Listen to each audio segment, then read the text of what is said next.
దేవుని నామమునకు స్తోత్రం కలుగును గాక. ప్రార్థన చేద్దాం. మహోన్నతమైన తండ్రి, మహాఘనుడ, పరిశుద్ధుడ, త్రియేక దేవ, రాజాదిరాజా, నీకే అనేక వేల వందనములు స్తోత్రములు చెల్లించుకొంచున్నాము ప్రభువా. దయామయుడవును, కృపామయుడవును, తేజోమయుడవును, మహాపరిశుద్ధుడవును, మహోన్నతమైన స్థలములలో సంచారము చేయు నీవు నాయన. సమీపించరాని తేజస్సులు ప్రకాశించువాడవు నీవే నాయనా.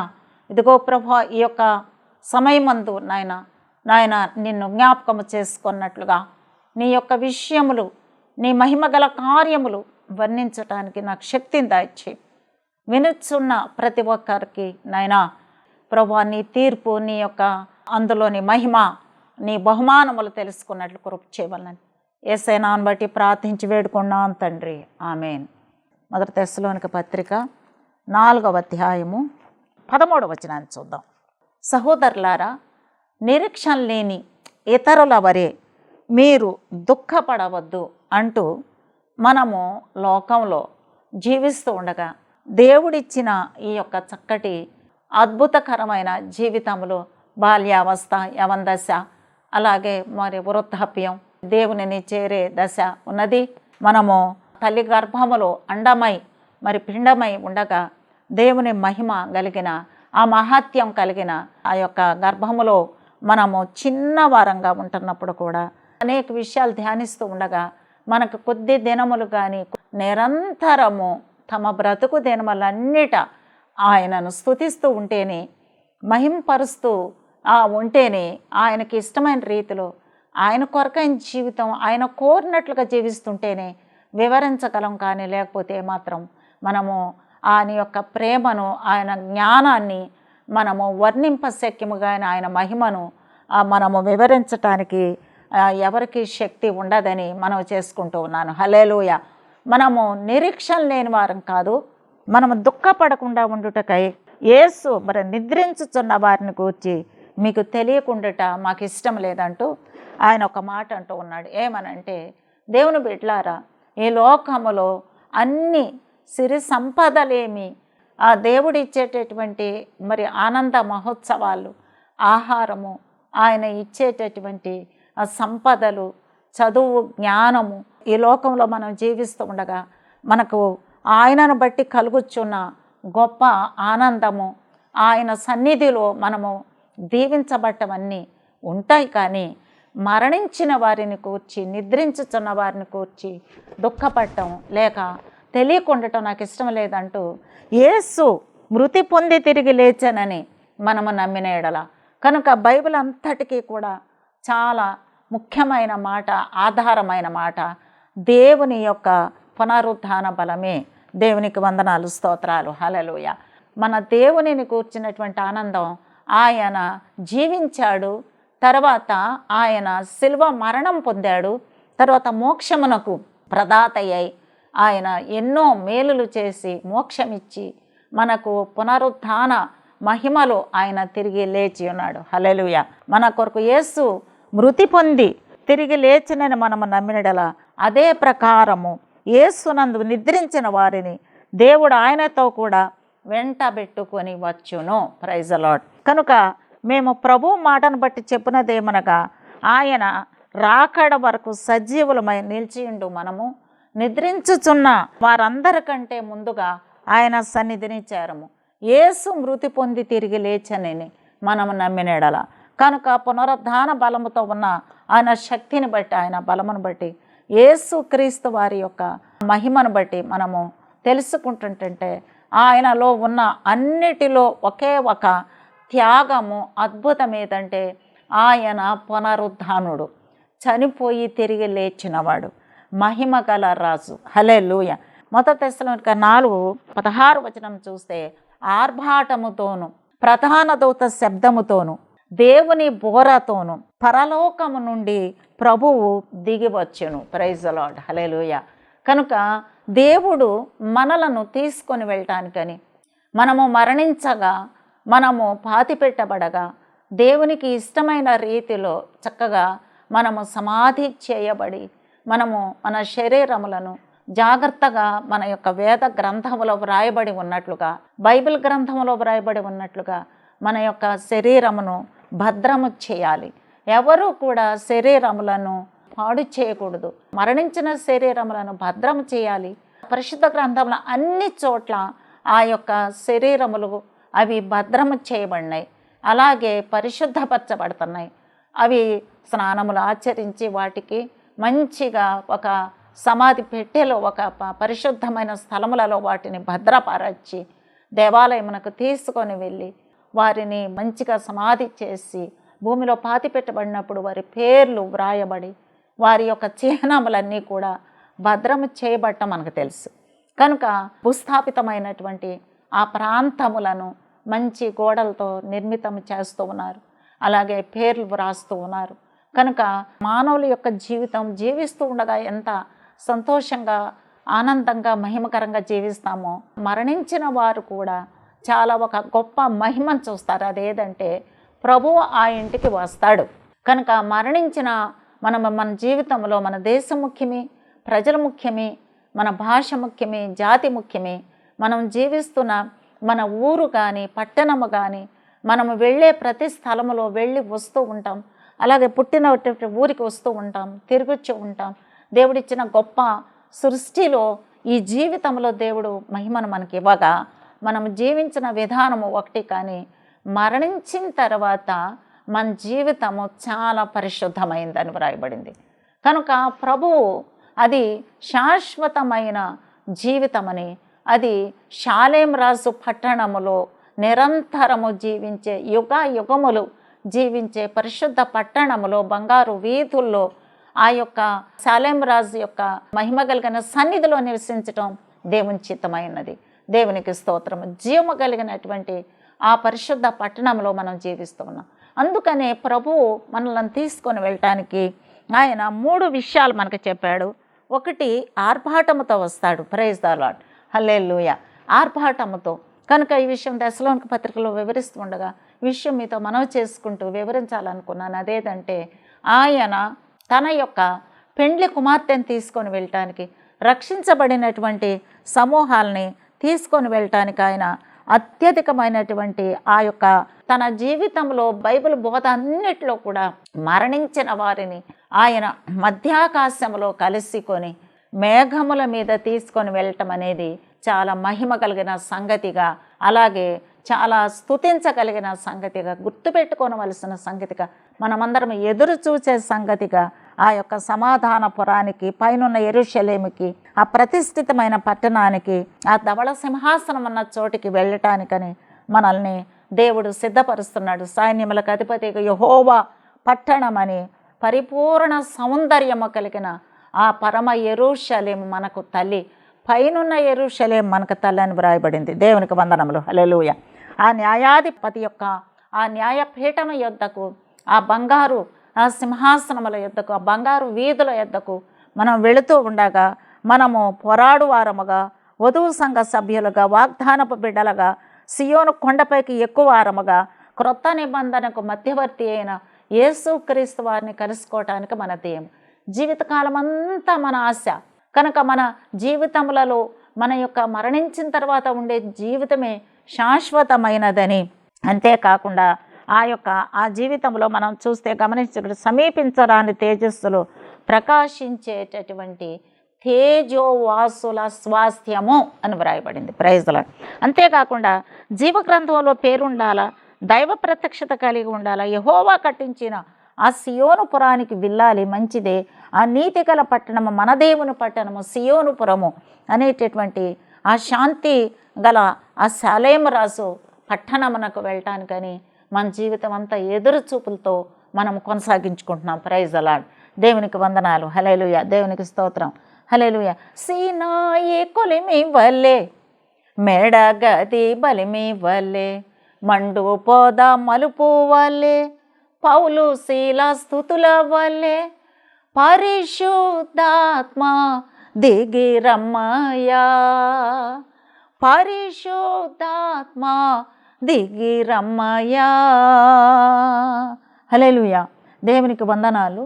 ఆ యొక్క సీనాయి కొలిమి మేడగది బలిమితో ఆ సమీపించరాని తేజస్సులో ప్రకాశించే ఆ మహోన్నతుడు, శక్తిమంతుడైన నీతిగల షాలేం రాజు పట్టణానికి వెళ్ళటమే మన నీతి, మన యొక్క ఎదురుచూపులు, మన నిరీక్షణ.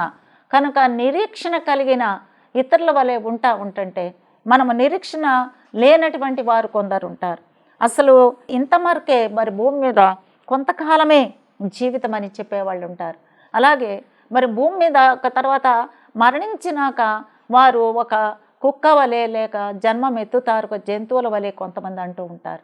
కొంతమంది మనుషులు చేసే పనులను బట్టి జంతువుల వలె మారిపోతారని, అలాగ చెట్ల వలె పుడతారని, ఏదో ఒక వేరే రూపమును ఎత్తి వాళ్ళు నశించిపోతారని, కొంతమంది వాళ్ళ యొక్క జీవితంలో వాళ్ళు చాలా ఘోరమైన తమ జీవితాన్ని బట్టి నష్టం అనుభవిస్తారని చెప్తారు. కానీ పరిశుద్ధ గ్రంథం మాత్రం అన్ని విషయాల్లో మనలను బలపరచుటకును సమాధానపరచుటకు తీర్పు ఉంటుంది, నిజమే. అలాగే అగ్ని నరకం ఉంది, నిజమే. అగాధం మహాగాధం ఉంది, నిజమే. కానీ వాటిని గురించి కాక మనము వాటిని కూడా ధ్యానించాలి. కానీ దేవుని యొక్క మహత్తు గల, శక్తి గల పునరుద్ధాన మహిమలను ధ్యానించటం మనకు అవసరమైంది. కనుక దేవుడు మేఘము మీదకి వస్తాడు. ఎందుకని మేఘం మీద ఆయన వచ్చి మనల్ని తీసుకెళ్తాడు అని అందరికీ తెలుసు. అయితే ఆయన వచ్చినప్పుడు మరి చాలా అద్భుతకరమైన మహిమగల సంగతి ఏమిటంటే, దేవుడు మనుషులను తీసుకొని వెళ్ళటానికి ఆయన సడన్గా మనిషి రూపంలో ఎత్తి రావటం కాదు, లేక ఇంటిలో కనిపించి తీసుకెళ్ళిపోవటం కాదు, లేక ఒక సమయం అని ఒక విధానం అని కాక ఆయన చెప్పుచూ వచ్చాడేమనంటే, నన్ను మీరు అంగీకరించుకోవాలి. కనుక నేను ఆర్భాటముతో వస్తాను, నన్ను మీరు కలిగి ఉండాలా, నన్ను నమ్మాలా, నన్ను మీరు ధ్యానించాలి, మీరు నీటి మూలంగా ఆత్మ మూలంగా జన్మించాలి. హల్లెలూయా. కనుక నీటి మూలముగా ఆత్మ మూలముగా మీరు పరిశుద్ధులై నాకు ఇష్టమైన రీతిలో ఆత్మీయ యాత్ర చేయించి ఉండగా దేవుడి లోకానికి వస్తూ ఉంటుంటే, దేవుడి లోకానికి వచ్చేటప్పుడు ఆయన అనుకున్నటువంటి విధానం ఒక్కటి కూడా ఆయన ఏ విషయంలో కూడా దిగులు చెందడు, పశ్చాత్తాపపడడు. ఆయన ఏడవటానికి కానీ ఆయన నరుడు కాదు. ఆయన భూమి మీద ఆయన పుట్టి పెరిగి చనిపోయి తిరిగి లేచిన శక్తిమంతుడు కాబట్టి ఆయన ఏ విషయం దగ్గర పశ్చాత్తాపడటం కానీ లేకపోతే ఏడవటం కానీ వ్యర్థమైన నేను ఎందుకు అన్నానా అనేటటువంటి విషయాలు ఆయనకు ఉండవు. Praise the lord. కనుక ఆయన ఆర్భాటముతో ప్రధాన దూత శబ్దముతో దేవుని బూరతో పరలోకము నుండి దిగవచ్చు. మనకంటే ముందు మరణించిన వారు ఏమవుతారు? మనం కూడా ఆయన రాకడ కొరకు ఒకళ్ళ ఎదురు చూస్తూ ఉన్నప్పుడు ఆ రాకడ దినములో ఉంటే మనం కూడా నిమిషంలో రెప్పపాటులో మధ్యాకాశంలో ఉంటాం. కనుక మన శరీరం మార్పు పొందుతుంది. Praise the lord. కనుక నిమిషంలో దేవుని యొక్క బోర ఊదగానే ఆర్భాటంతో వస్తాడు. అంటే చాలా గ్రాండ్గా భువన భువంతరాళములు దద్దరిల్లునట్లుగా అనేకమైన గ్రహములు, 7 మండలాలు, పాతాళలోకం, భూలోకం, పైలోకములు, అత్యున్నత లోకము అంతా కూడా అదిరిపోవునట్లుగా, అంటే ఆర్భటించున్నట్లుగా, ఆశ్చర్యపోవునట్లుగా వస్తాడు ఆయన. Praise the lord. కనుక భువన భువంతరాళములు అవి దద్దరిల్లునట్లుగా అని వాక్యం ఉంది. అంటే ఆర్భాటం అంటే ఏ రకమైన ఆర్భాటం చేస్తారనేది భక్తులు వివరించినప్పుడు మనం కొంత గ్రహించగలుగుచున్నాం. కనుక ఆకాశము వణుకుతుంది, భూమి వణుకుతుంది, చీకటైపోతుంది, సూర్యుడు తన కాంతిని కోల్పోతాడని కొన్ని చోట్ల వ్రాయబడింది. అంతేకాకుండా ఆయన భూమి మీదకి వచ్చి ఆయన మన కొరకు తన ప్రాణమనివ్వగా, తన మరణించి తిరిగి లేవగా, కేక వేసి తన ప్రాణమనివ్వగా, హల్లెలూయా, గొప్ప కేకతో తన ప్రాణమును అర్పించాడు. అలాగే ఆయన తల వంచి తన ఆత్మను దేవునికి అప్పగించుకున్నాడు. కనుక తండ్రిలో యేసురాజు మన కొరకు వచ్చిన మహిమా స్వరూపుడు, నరావతారుడైన శక్తిమంతుడు, బలవంతుడు మన దేవుడు ఆయన. అంతేకాకుండా ఆయన ఈ లోకములో రాజులుగా ఉండటానికి, మనము యాజకులుగా ఉండటానికి, అలాగే మనము జ్ఞానముతో తెలివితో ఈ లోకములో జీవించాలంటే ఆయన యొక్క జ్ఞానమును పొందుకోవటానికి దేవుడు మనకు సహాయం చేయను గాక.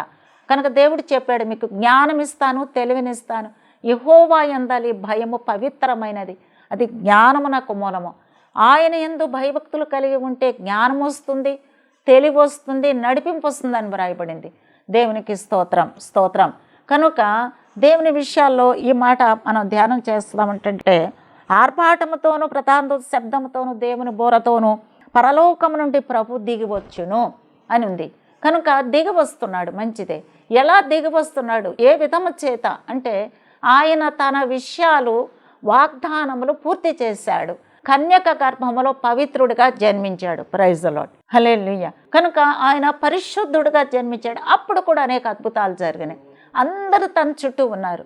నాకు స్థలము లేకపోయినా, సత్రములో స్థలము లేకపోయినా సరే ఆయనను గూర్చి ఒక చక్కటి మాట ఉంది. అదేంటంటే ఆయనను పరుండబెట్టడానికి స్థలం ఉంది.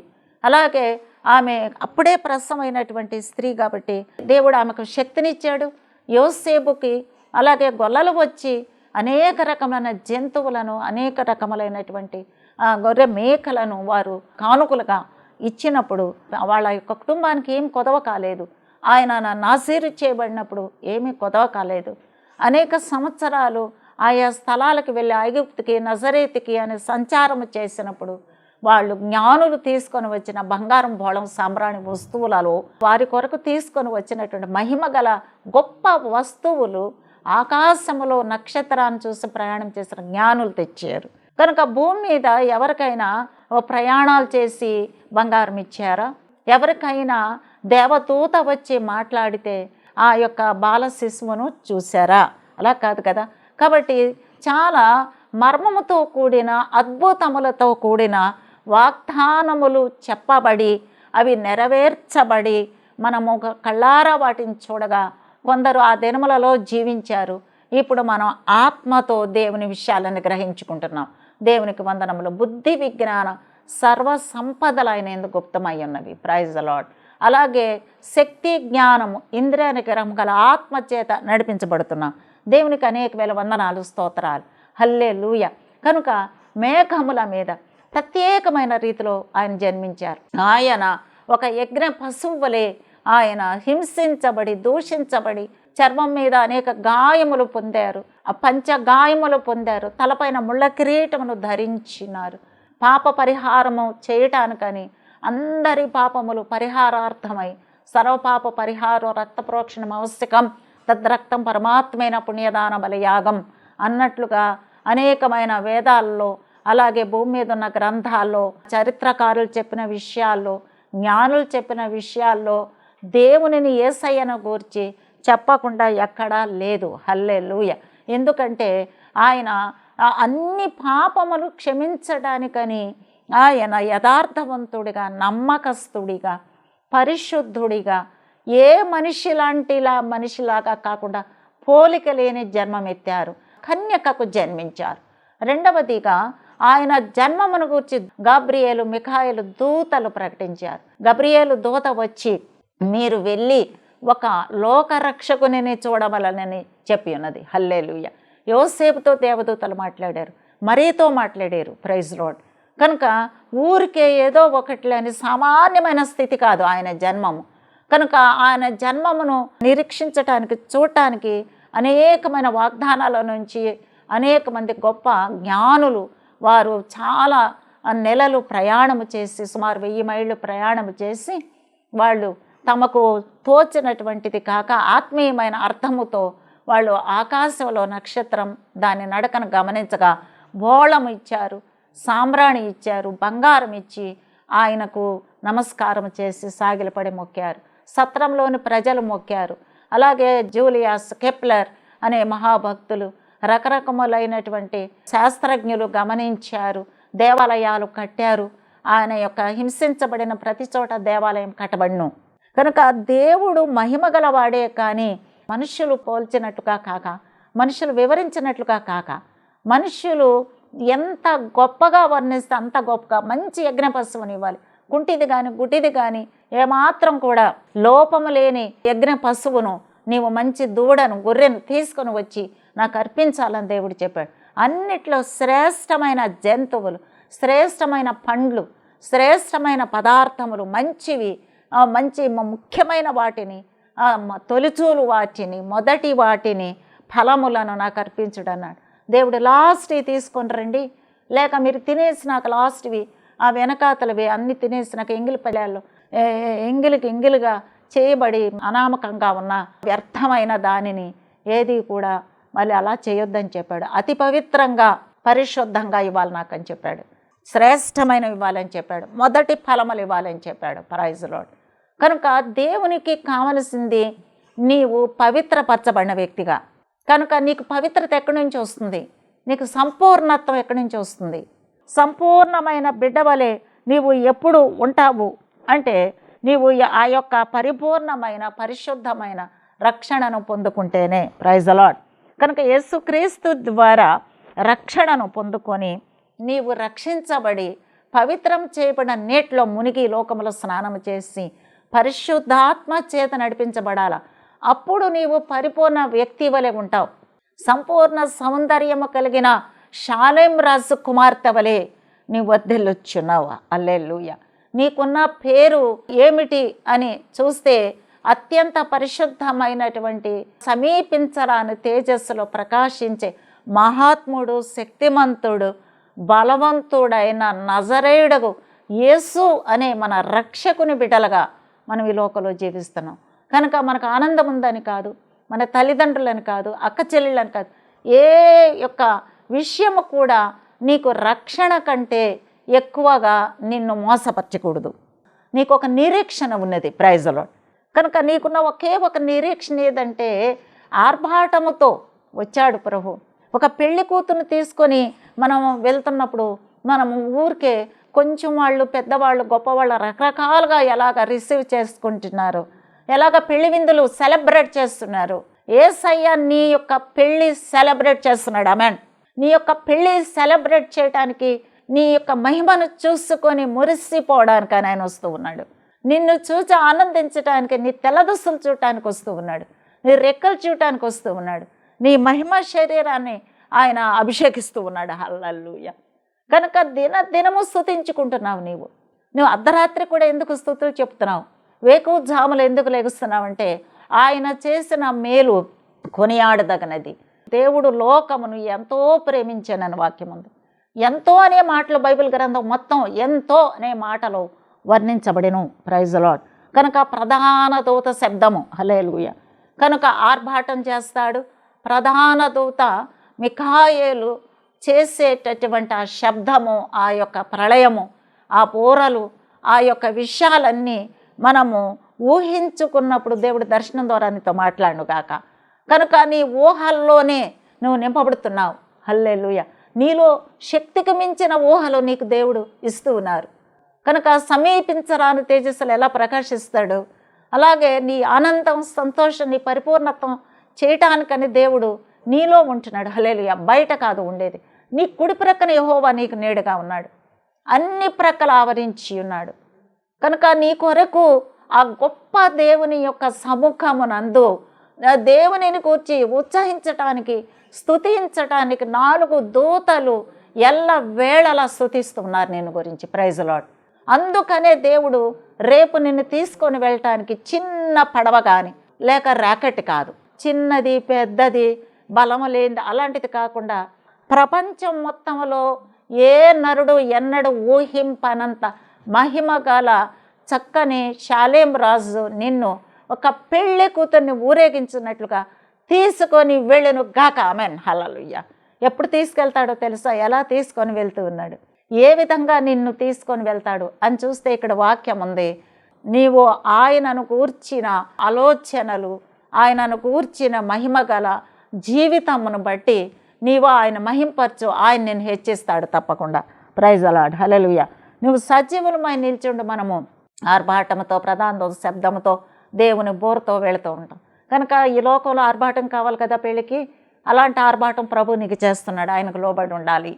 అలాగే ప్రధాన దూత శబ్దము, గొప్ప బోరలు వాళ్ళు ఊతూ ఉంటారు, దేవుని యొక్క బోర. కనుక దేవుడు బోర ఊతాడంటే ఏ మ్యూజిక్ వేస్తారు అనుకోవచ్చు. ఎవ్వరు ఊహింపని మహిమ గల పరలోక బోర. ఆమెన్. హెవెన్లీ ట్రంపెట్స్, ఆయన ట్రంపెట్స్ ఊతూ ఉన్నారు. ఆమెన్. ఆయన ఊదే బోర శబ్దం, మ్యూజిక్ నీకు తెలీదు. నువ్వు ఆనందంతో, సంతోషంతో నీ చర్చిలో పాడరాదా? ఆత్మతో పాడరాదా? స్తుతించు దేవుణ్ణి, పాటలు కట్టు, మ్యూజిక్ వేయి. అప్పుడు ఆ మ్యూజికే దేవుడు నీకు నేర్పిస్తూ ఉన్నాడు. ఆమెన్. దేవుడు పాడే ప్రతి పాట నువ్వు పాడతావు. దేవుడిచ్చే మ్యూజిక్ ప్రతి విషయంలో దేవుడు నిన్ను నడిపిస్తూ ఉన్నారు. ఆమెన్. Praise God. హల్లెలూయా. కనుక దేవుని విషయములలో నేను ఎలా వెళ్తాను అనొద్దు, ఎలా జీవిస్తాను ఓకే, ఎలా బ్రతుకుతున్నావు దేవుని కృపను బట్టి, ఎలా రక్షించబడ్డావు దేవుని రక్తముతో, ఎలా బ్రతుకుతున్నావు దేవుని రొట్టె తిని ద్రాక్షారసం తాగుచి ఉన్నానయ్యా, నువ్వు ఎలాగా నడుస్తున్నావు దేవుని కృపను బట్టి నడుస్తున్నానయ్యా, నువ్వు ఏ విధంగా బ్రతుకుతున్నావు శక్తి, ప్రేమ, ఇంద్రియ నిగ్రహం గల ఆత్మచేత నేను నడుస్తున్నానయ్యా. హల్లెలూయా. అందును బట్టి దేవుడు నిన్ను ఒక గొప్ప ఎవ్వరు నిర్మించని అమెరికా వాళ్ళు, నాసా వాళ్ళు, లేకపోతే ఎటువంటి వాళ్ళు, వేలంటైన టెరిష్కోవని ఒక ఆమె చంద్రమండలం మీదకి వెళ్ళింది. ఆమెను గురించి అనేక సంవత్సరాలు రష్యన్ యువతను గురించి చాలా వర్ణించారు. ఆ యొక్క అంతరిక్ష నౌక మీద చంద్రమండలం మీద దిగిన వాళ్ళని గురించి, మైకేల్ కాలిన్స్ని గురించి, ఎడ్విన్ ఆల్డ్రిన్ గురించి, అందరిని గురించి, గొప్ప గొప్ప సైంటిస్టుల గురించి వ్రాశారు. మంచిదే కదా. కానీ యేసయ్య ఈరోజు నిన్ను అడుగుతూ ఉన్నాడు, అన్నిట్లో గొప్పవాళ్ళు ఎవరంటే నీవే నా కుమార్తె, నా రక్తంతో కడగబడ్డావు, నా రొట్టె తింటున్నావు, నా ఆత్మతో నడుస్తున్నావు, నేను నీకు తండ్రిని, నీవు నాకు బిడ్డవు. అందువలన నేను అందరికంటే గొప్ప అంతరిక్ష నౌకని నీ కొరకు కడతాను, నేను మంచి ర్యాకెట్ నీ కొరకు సిద్ధపరిచాను, అదే నీ మేఘవాహనం. హల్లెలూయా. కనుక రానయ్యున్న రారాజు నీ కొరకు కట్టే పడవ లేక ఓడ లేక అంతరిక్ష నౌక అది మేఘమే. హల్లెలూయా. దేవునికి వందనాలు, స్తోత్రాలు. కనుక మేఘము అనగానే మనకు చక్కని శరణు వనము, నీ వధువు సంఘము, వల్లి పద్మపు రాసి, గోపరస తైలముతో, కర్పూరపు గుత్తులతో, వరుడవై వచ్చు వేళ నిన్నెదుర్కొందును, ప్రేమస్వరూపుడా యేసయ్యా.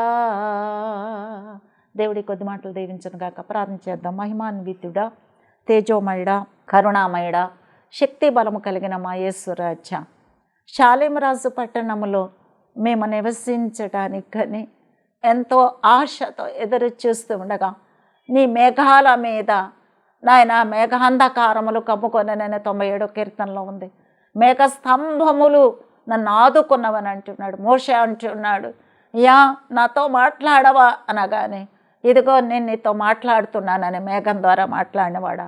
మేఘములంటే మాకెంతో మహిమ కలిగిన వస్తువుగా మేఘాల మీద, మేఘ స్తంభాల పైన మమ్మలను తీసుకొని వెళ్ళటానికి వచ్చి ఉన్నావు కాబట్టి దేవా, ప్రతి ఒక్కరూ ఆ మహిమను కొనియాడినట్టు చేయవలనని యేసే నాన్ని బట్టి ప్రార్థించి వేడుకుంటున్నాను తండ్రి.